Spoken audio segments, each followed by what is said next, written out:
There is one piece of business left this summer to figure out how much Jalen Suggs is worth. Why that is not so easy on today's Locked On Magic.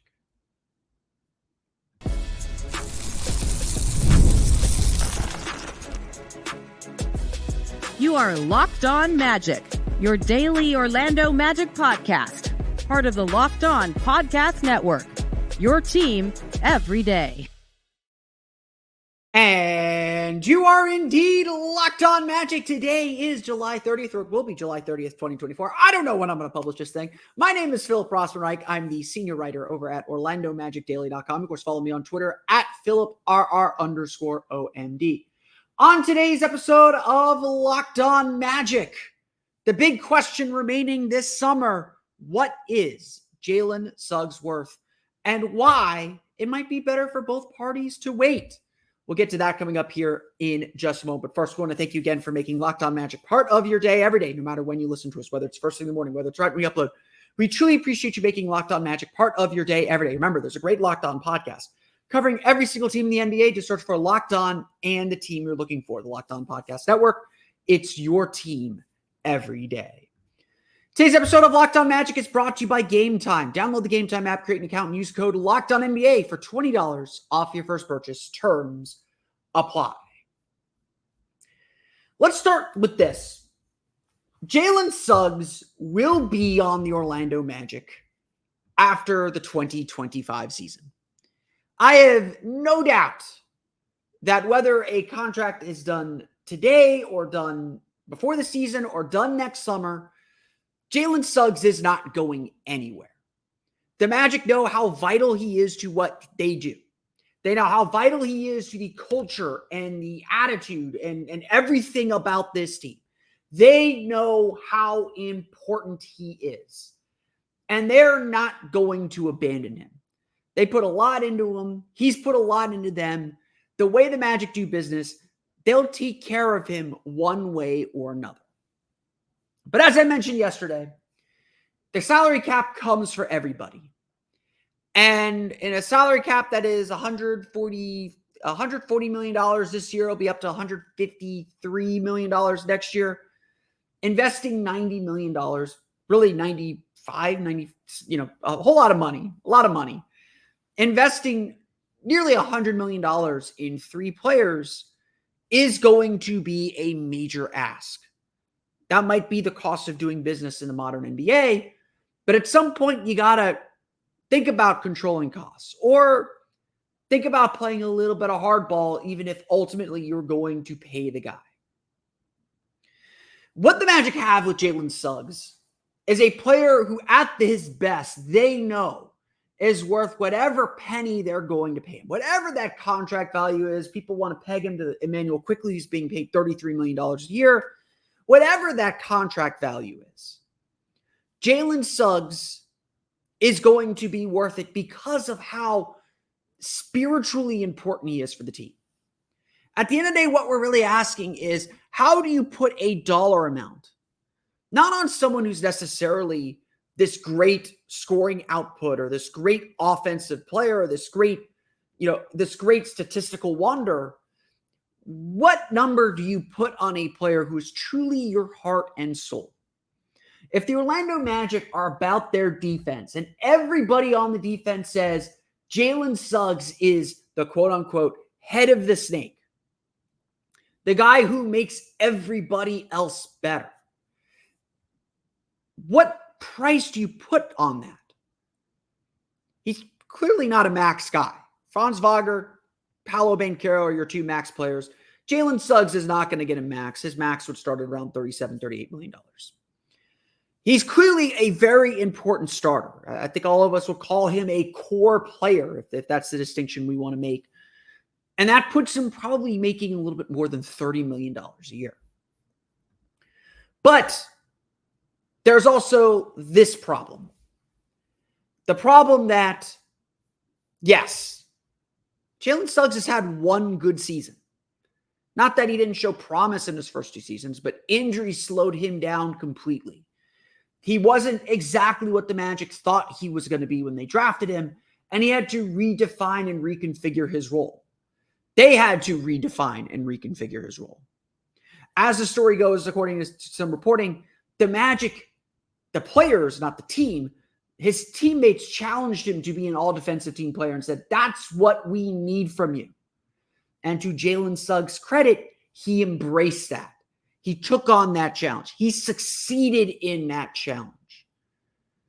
Jalen Suggs absolutely has delivered on everything the Magic could ask for. In his first healthy season, he was as important as any player on this team. He was, indeed, the head of the snake defensively, setting a defensive tone that permeated to the rest of the roster. But how do you translate that into dollars? How do you translate that into the puzzle that is the salary cap, that is an NBA payroll? How do you translate that into something valuable? Jeff Weltman has been surprisingly open about this throughout the course of the summer. Obviously, this is coming from early July. He's not going to comment directly on negotiations, but it's been reported publicly and said publicly that they're hopeful they can get something over the finish line, before the deadline in October. And indeed, maybe they do, maybe they don't. Maybe the trick is they have a deal on the table, say, for $32 million a year. I'm not doing the math on that, but a 5-year, $32 million, so $150, $160 million deal. And they say, hey, this is on the table. This is what we're offering today. It's not going anywhere. Unless you have a catastrophic injury, this is the deal that's going to be waiting for you next summer. Go out and prove to us that you're worth more. Go out and prove to us that you deserve more, and we will give it to you. Again, Jalen Suggs is not going anywhere. Sorry, David Locke. He is far too important to what the Magic are trying to do. And unless there is a trade offer out there somewhere for a better defensive player or a better player, the Magic aren't breaking up these core guys quite yet. Like, very clearly, the Magic did not want. The Magic are betting on continuity. They will have to break this group up at some point, but they're not going to break up those three key players. Suggs, Wagner, and Paolo are the guys. That's who we're building around here in Orlando. That's who's important to this team. They made that abundantly clear, and they're going to make that abundantly clear with the contracts that they have. We're done with the rookie contracts where guys are underpaid. Your top three guys are going to be your top three contracts here very, very soon. But Suggs averaged only 12 points per game last year. He shot 39% from three, but that was the first time he's done that. There's still very much a sense of, okay, we know you're an elite defender. That's not going to change. But we also need to improve our offense a little bit. Can you expand? Can you copy? Can you replicate what you did last year? Can you show us consistency? Can you show us health consistency as well? Can you grow and expand it too? These are big questions. Questions that Suggs has not answered fully and wholly yet. Not in a way that Franz Wagner has by playing 3 strong, fully healthy seasons.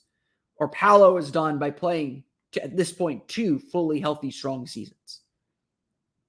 Suggs doesn't have that behind him. He's got 1 very, very good season, but 1 good season nonetheless. And that might be the sticking point in negotiations. Sticking point is probably the wrong word. That might be the holdup in negotiations. Because it would probably benefit the Magic as much as it would benefit Suggs to wait a year, to play this year out and see where the chips fall. Jalen Suggs is as key as any player to the Magic's breakthrough. He is as key to any part of this team's success. Like I said, he is the heart and soul of the team. He is the head of the snake. But now that the max market is probably done, I've talked to some people that think Alperen Sengun might get a max. At this point, if you're not getting a max contract on the extension talk, you're not getting a max contract. Those happen and should happen quickly. They should be obvious. Jalen Suggs is in that tier below. And if Emmanuel Quickley is getting $33 million, Jalen Suggs is probably somewhere in that neighborhood. And that is probably where things start for the Magic. Are they ready to commit that money to Jalen Suggs? They should be. They probably don't have a choice. But Suggs still has a lot to prove on top of it. And that means this last piece of business for the Orlando Magic before the regular season begins, before the offseason ends, this last piece might go unresolved. And we might have to wait till next summer for Suggs to get his long-term deal. Of course, this Suggs question cannot be really asked or answered without thinking about what his role is going to be as we begin thinking about next season. Why the Magic's point guard problem could be something that holds them back. We'll get to that coming up here in just a moment.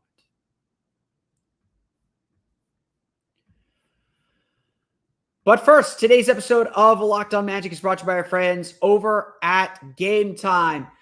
I believe it's Tuesday, is the big day, big soccer game between Barcelona, FC Barcelona, and Manchester City, not United. No one likes Manchester United. Sorry to my Red Devil friends. Big game here in Central Florida. Plus, we got plenty of soccer still going on. The NWSL leading Orlando Pride are in their Intercontinental Cup with Liga MX. The Leagues Cup with MLS currently in progress too. There'll be another game here in Orlando for that on Sunday at Interco Stadium. And if you want to get to those games or any of the number of big concerts still coming to Orlando this summer, GameTime is your place to go with killer last-minute deals, all-in prices, views from your seat, and their lowest price guarantee. GameTime takes the guesswork out of buying tickets. GameTime helps you save money on last-minute deals. You can save up to 60% off buying last minute for sports, concerts, comedy, theater, and so much more.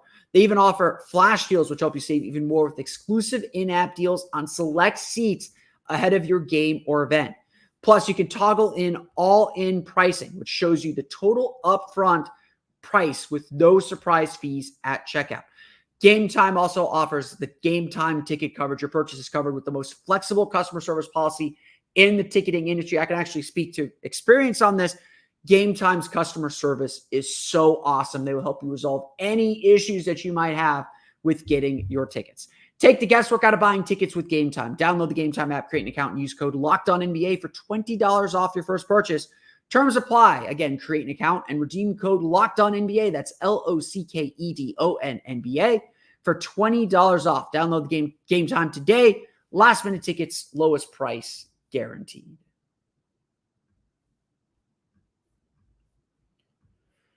We want to thank you for making Locked On Magic part of your day every day. Be sure to check out the Locked On Sports Today 24/7 streaming channel. It's a free 24/7 sports streaming channel program for you every day to bring you the biggest stories in sports from the best of the Locked On Podcast Network. So you're getting the local experts' take on the big stories, not the national head screaming about some inane thing. You want to know what's going on with Jason Tatum? Don't go to the national debate shows. Go to Locked On Celtics. John Corrales has you covered on that. Locked On Sports Today brings you can't-miss analysis, opinions, and news streaming 24/7 on YouTube or the free Amazon Fire TV channels app. It's all part of the Locked On Podcast Network, your team every day. I don't like being negative, but today John Schumann released his power rankings by conference as the summer begins to die down. And he has the Orlando Magic sitting in 7th.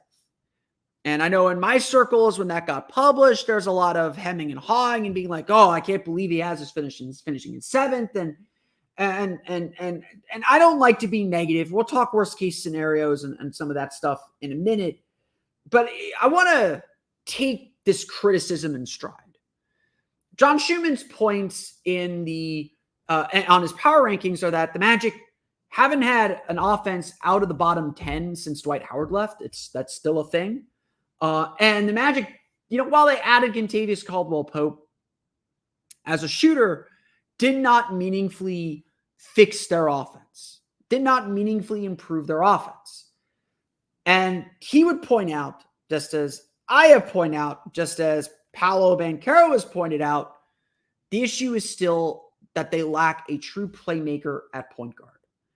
What the Magic need is someone who is going to make Paolo Banchero and Franz Wagner's life easier, get them efficient and effective shots. We all talk about this. Paolo Banchero is on the superstar level. Listen to that episode last week, got a lot of traction. Paolo Banchero is on the superstar level. That is the tier that he is compared to.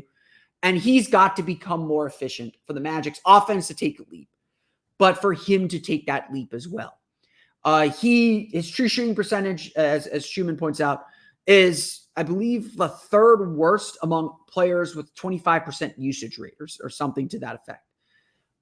He's got it's not that, and I would honestly say that seems daunting, but it's little fixes. And one of those little fixes might be someone setting him up with a spot up three or a spot up jumper or a dunk down to the dunker spot for an easy basket. The difference is his shot diet does not have someone setting him up for easy shots. And this is a need that went unaddressed with the Magic this summer. And so I'll be the first to say this. I think 2 through 7 in the Eastern Conference is going to be decided by about a game or two. I truly believe we are in for an 82-game fight for everything, like we were last season when the Magic won and got the 5 seed. If they lost, they would have been the 8. I think we are in store for another season exactly like that. And so every little thing could be the thing that puts the Magic in the play-in tournament, that prevents the Magic from getting home court advantage as much as they want that. It's possible for the Magic to finish in the top 4 as it is that they're having to play their way in. And again, as a 6 seed or a 7 seed, they'd be very capable of winning that series, just like they were capable of winning their series as a 5 seed. It's going to be that kind of season again. I want you all to be prepared for that. I think a lot of these teams in the Eastern Conference are really good. The Magic are on their level. Don't fret that they're really good. The Magic are really good too. And I would argue being the 7 seed isn't necessarily a sign that they've taken a massive step back. It's just going to be how, you throw everything up in the air, you see where everything lands. But it is fair to ask whether this point guard problem is the thing that's going to hold them back. And again, this is what the Magic might need to see from Jalen Suggs. For at least the next 3 years, give or take, the Magic are going to go into the season with a backcourt of Jalen Suggs and Kentavious Caldwell-Pope. That is their starting backcourt. And Suggs is the point guard, in air quotes. What does that even mean in this Magic offense? That is a fair thing to say too, because the Magic love their versatility. Paolo's still going to be on the ball. He's still going to initiate offense. Franz will do his share too. But what they need from Jalen Suggs, and really maybe why the Magic aren't quite ready to sign him to that big deal, is they want to see if he can step his game up as that lead guard. Be more of a playmaker, be more of a distributor. At this point, we don't necessarily have evidence that he can do that. His rookie year, he was a wild driver, like 9 drives per game, but shot less than around 40% on those drives. He was reckless. I think he would agree with that assessment too, but he was reckless. And I think the Magic over the last 2 years, especially with the injuries, have done a good job reeling him back in and saying, focus on X, Y, Z. Don't worry about A, B, or C. A, B, or C being driving. Something the Magic are probably doing this year. And one of the wild card things about the year is they're probably going to loosen those restrictions a little bit. They'll trust Suggs a little bit more with that decision-making. They may not have a choice. But here's the other issue. What are the Magic's point guard options if Suggs doesn't work out? It's Anthony Black, a second-year player who played plenty last year, but didn't really have point guard responsibilities. We watched him in summer league look okay at point guard duties, at point guard responsibilities. He looked okay, but I would hardly say, I am confident that he can step in and be a quote-unquote point guard for a playoff team. You have Cole Anthony, who is just better as a scorer than he is as a distributor. But he could play some point guard too. And then you sign Corey Joseph. Now, the Magic deciding not to try and chase Tyus Jones at the end of the day with that minimum contract, that's probably a sign that the Magic do believe in Anthony Black enough that they can go into the season with their point guard options. It is a major question mark, though. And I would honestly, and like, we'll grade the offseason maybe a little bit later on this week, but I came out of that playoff series against the Cavs saying very comfortably the Magic need a point guard. Like, their guard play just wasn't enough. They had really only two guys who could attack the basket. They were slamming their heads against the wall. Everything was difficult for the Magic's top two guys. And while Paolo thrived, Franz was up and down. Franz, and obviously Game 7, he struggled. To me, this is still the problem that will hold the Magic back. This ultimately, they can get by with what they have in the regular season. They won 47 games last year. They'll win around 47 again this year. That over-under feels right on the money. When they get into the playoffs, they're going to run into this problem again. And that's the biggest concern about what the Magic did this offseason. As well, yes, they added shooting, desperately needed shooting. Yes, they gave a wide path for their young players to keep getting better. They didn't compromise their identity and their foundation as they continue to solidify it. But they didn't actually solve any of their problems. And really, when I look at the power rankings, I agree with the criticisms and the belief that, okay, maybe they are 7th. Are they really better than Cleveland? Cleveland's about the same as they were last year too. Are they better really than Indiana? Indiana is the team that I think is going to make a pretty sizable leap because they'll have a full year with Pascal Siakam. They went to the conference finals last year. That team's not going anywhere. Philadelphia, depending on Joel Embiid's injuries, is going to be much better too. Inevitably, that means if for teams to rise, someone's got to get pushed down. And it's not that the Magic are going to be pushed down so severely, but it's going to be something that's going to go down to the last day of the season again. And if the Magic don't meet expectations, whatever you want those to be, if the Magic do not meet expectations, it's probably going to be because we're sitting here thinking about their point guard problems again and saying, okay, it's time to get someone to organize and run this team, to make Paolo's life easier, to make Franz's life easier. We gave Jalen Suggs that chance. He didn't get it done. Now we got to figure out what he's worth within the role that the Magic are envisioning, and we got to go find someone that'll get the job done for this team. Everything feels in stasis because the Magic are still experimenting with their roster and what the point guard is. And it's something that we're already talking about. Obviously, it's something we're already thinking about. It's something that's painfully obvious to people. But we got to see how it all plays out. And then the Magic got to act on it one way or the other, either at the deadline or next summer. The power rankings also help us begin to think about worst case scenarios. We'll talk a little bit about those coming up here in just a moment.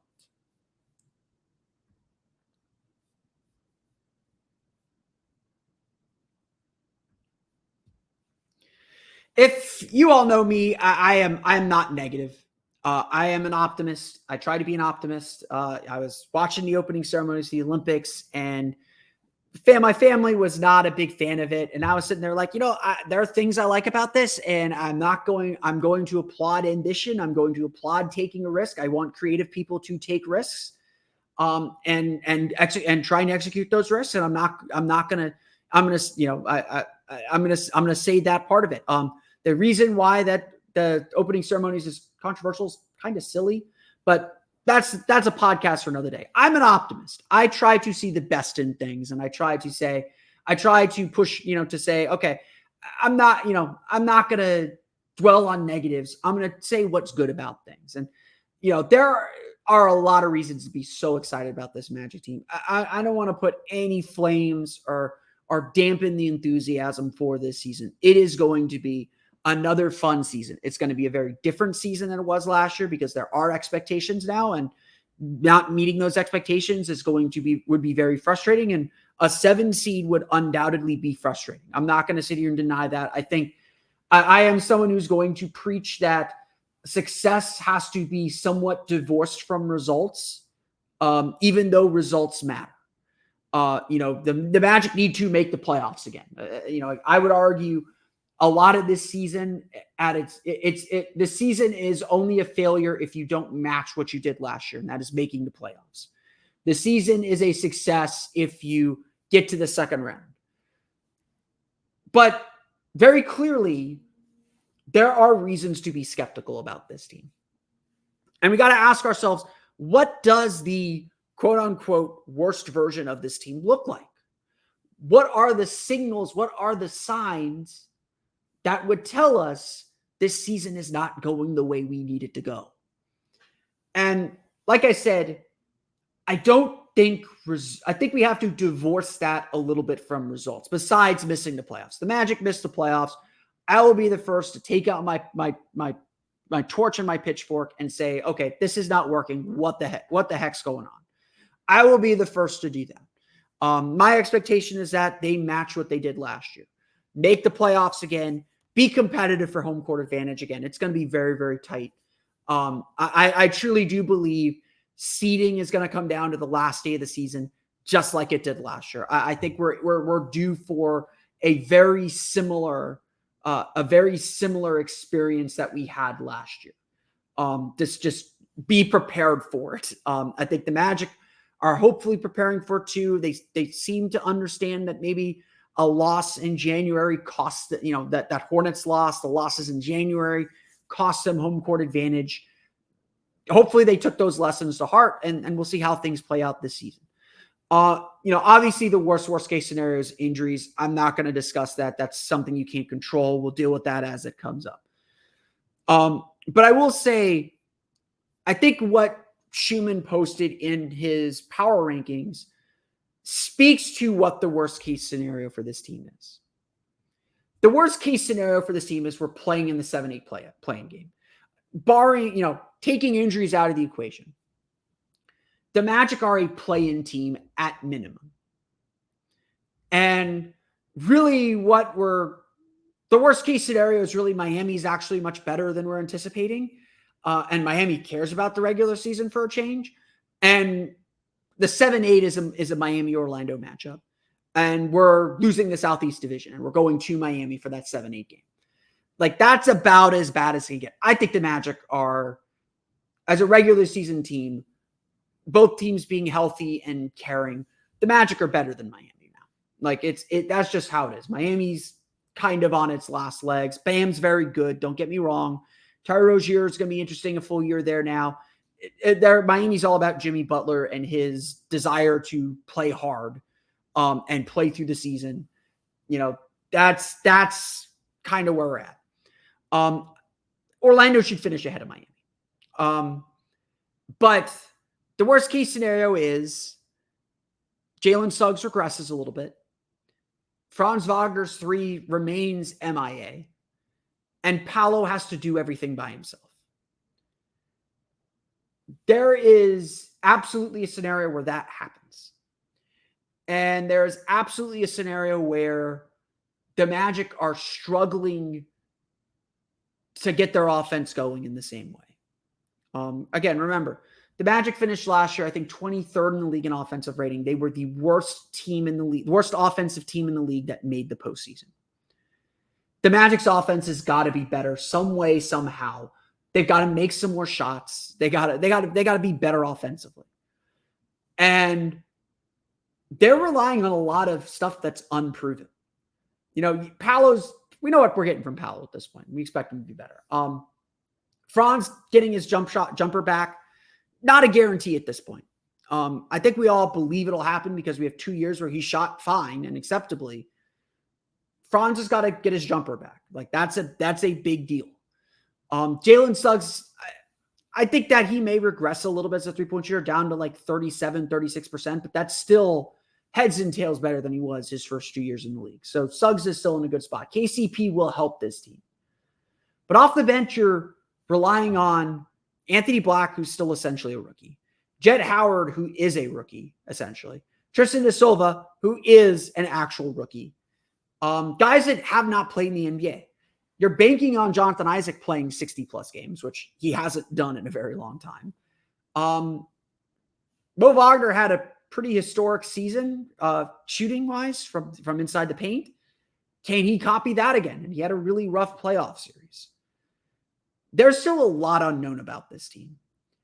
And this is the thing about young teams is you can't count on consistency yet.